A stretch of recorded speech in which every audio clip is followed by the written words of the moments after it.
Hey guys, welcome back to the channel. In this episode, we're going to get it started.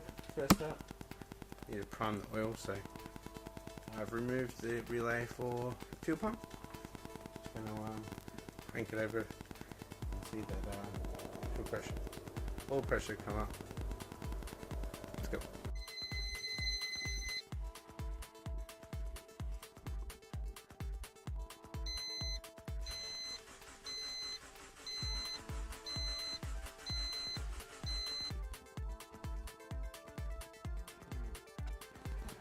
Alright guys, I'm going to reconnect the fuel relay and if there's any leaks of the areas that I've changed.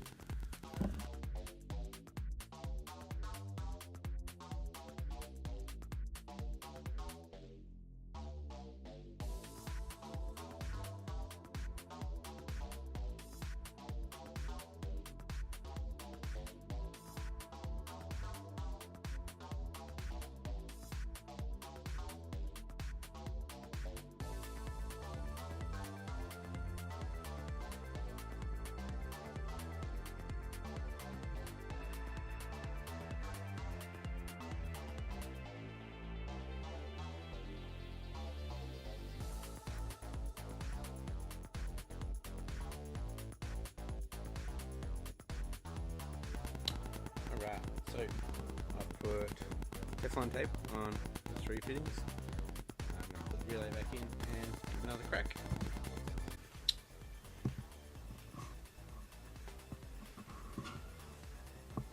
Just tried it and no fuel leak. Sweet.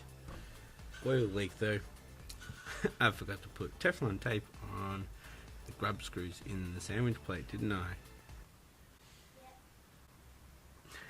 That was Marley. Yeah. I'll see if I've got actual oil pressure. Still quick start.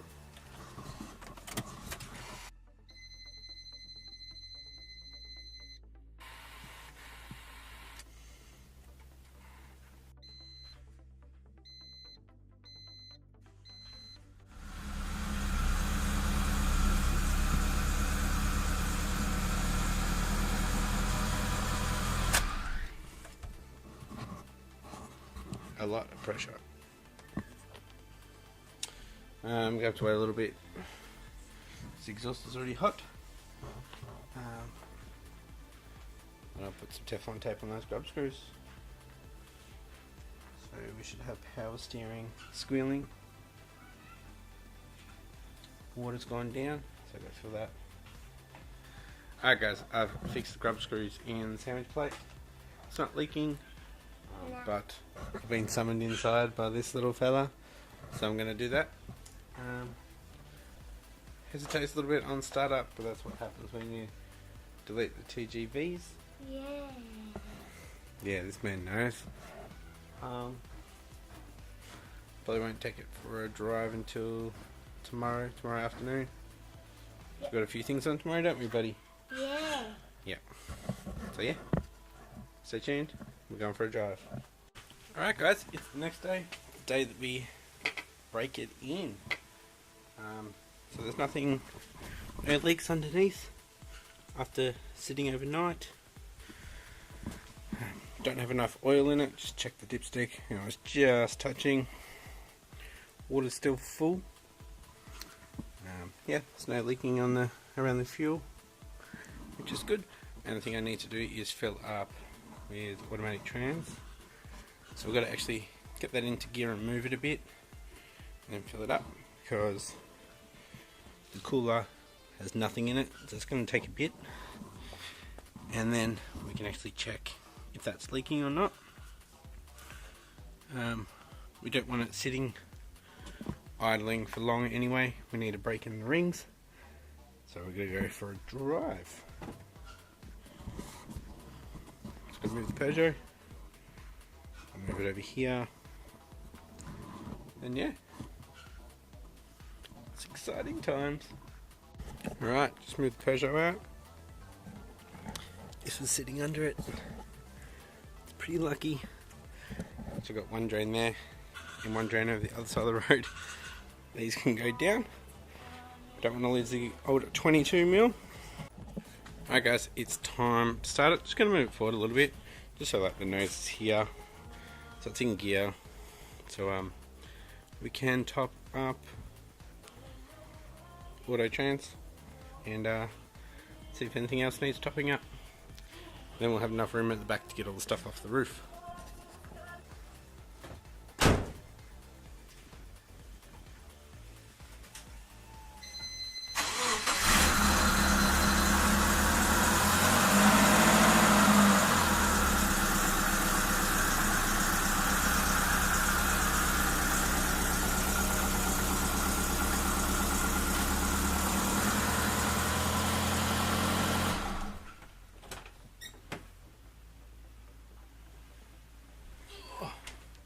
It moves. Alright guys, first drive of the built EJ20 in my GT Forester. Freaking out a little bit nervous. Just gonna go around the block. Full pressure.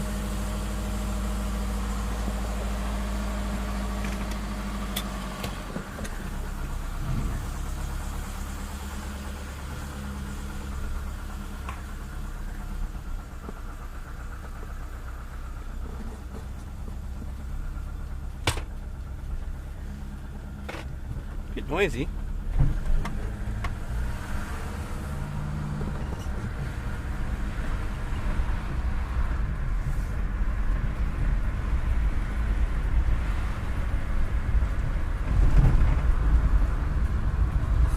Very nervous.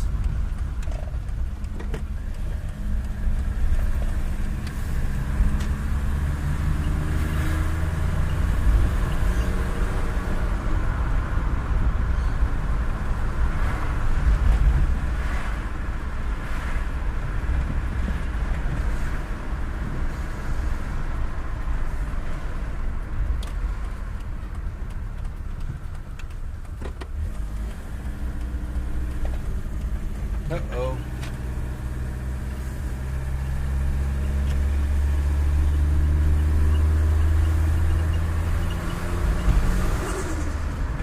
Oh.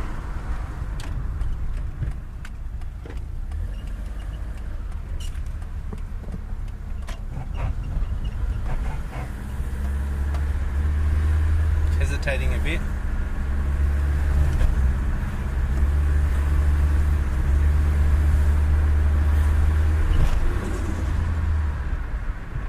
Turbo sounds different.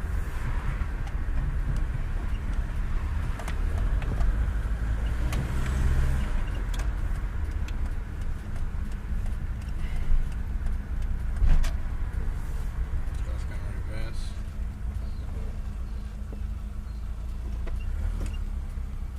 Stinks. Alright, I'm going to go check power steering.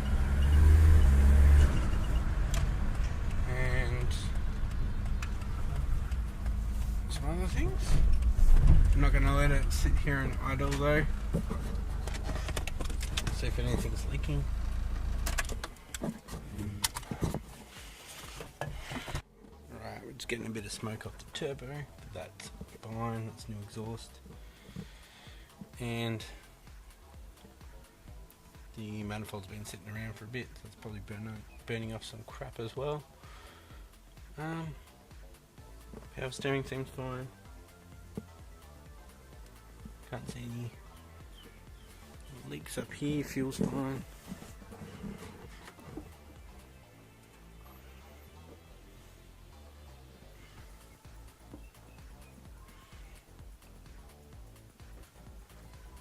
Look underneath. An oil drip. That is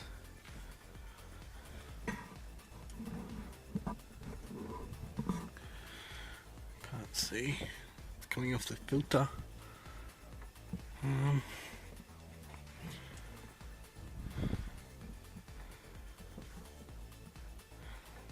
little bit of out on the filter. I think it's coming from any of the ports. So maybe it's just not tight enough.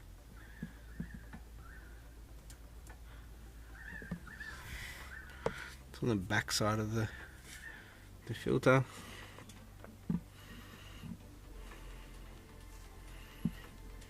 So trans fluid over here. It's a bit light, guys. Trans fluid, not leaking. And this one here looks like it is, but that's blocked off.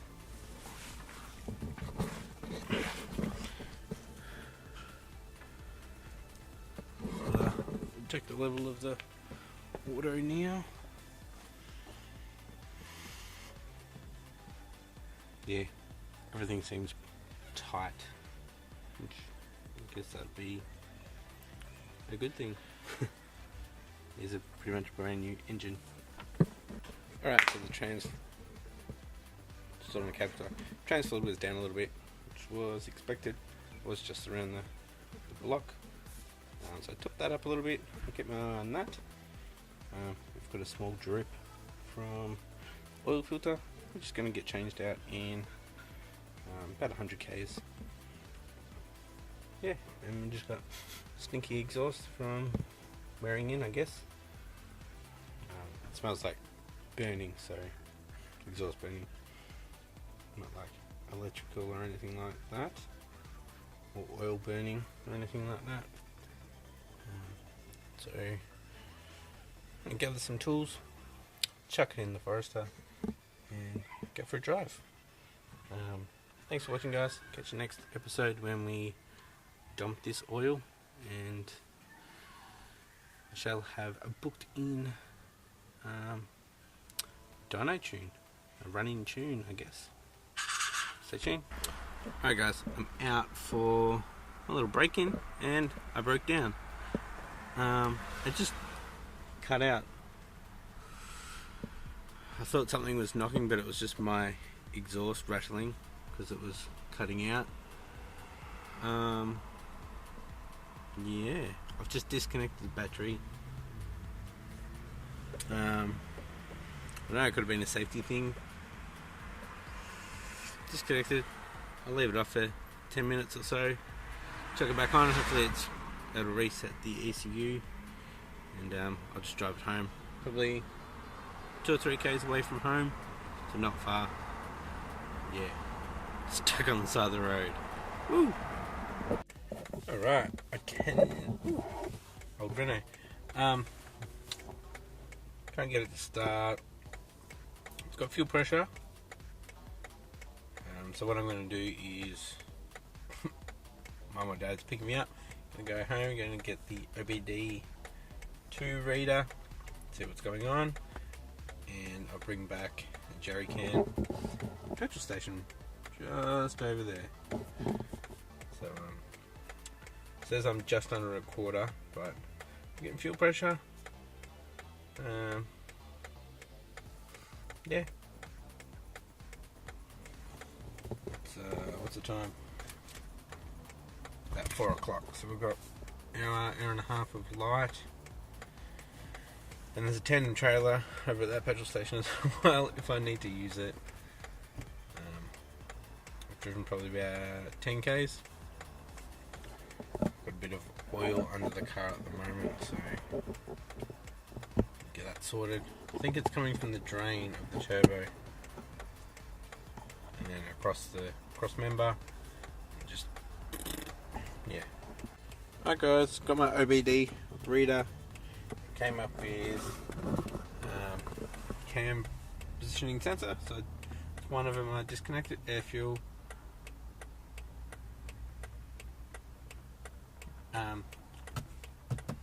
Airflow sensor, so I disconnected that one too. That's why it's popped up. They're all deleted. Got TGV there as well. That's always going to be there. And it was there before. They chucked about 5 litres of fuel. Don't know how old it was, but I wanted to crank over. So it's just going to get some more petrol. It might be just that it's been sitting for couple of months on 1/4 of a tank with the fuel system open, so hopefully some fresh fuel will get it to fire up and I can get home. Alright guys, yeah, it's the next day. Towed it home, so took off the front bar, took a couple of leaking bits. Still have no idea. Yeah, look at this. Still have no idea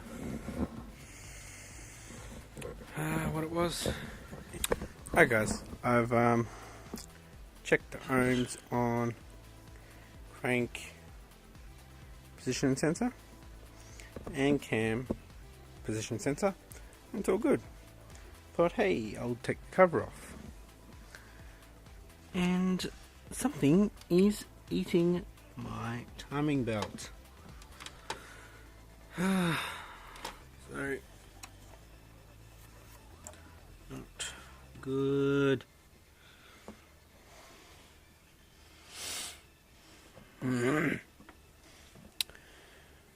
One thing I noticed with the kit, it didn't have a pulley that had a lip on the back of it, and it's the back side that is getting the arse chewed out of it. So I'm pretty pissed off about that. Actually glad I caught it now. But that shouldn't stop it from going, I guess, unless it's put a bit of resistance on there. I'm just gonna crank it over by hand and see if everything's still lining up properly. It looks like it is. Look at that, like 10 k's and the line's nearly already gone off it. Shit, boys. It's not good. There's a line for the top.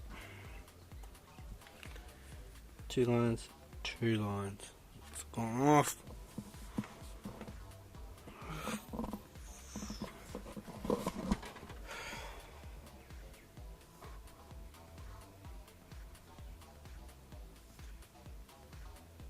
Better not fucking bend those valves.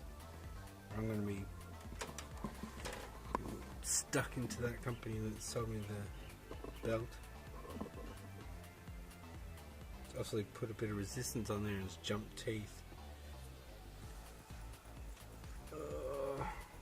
This has always happened.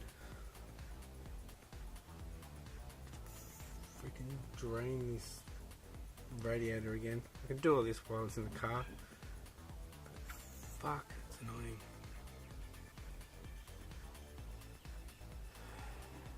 A few days to do it. Better not have bent valves.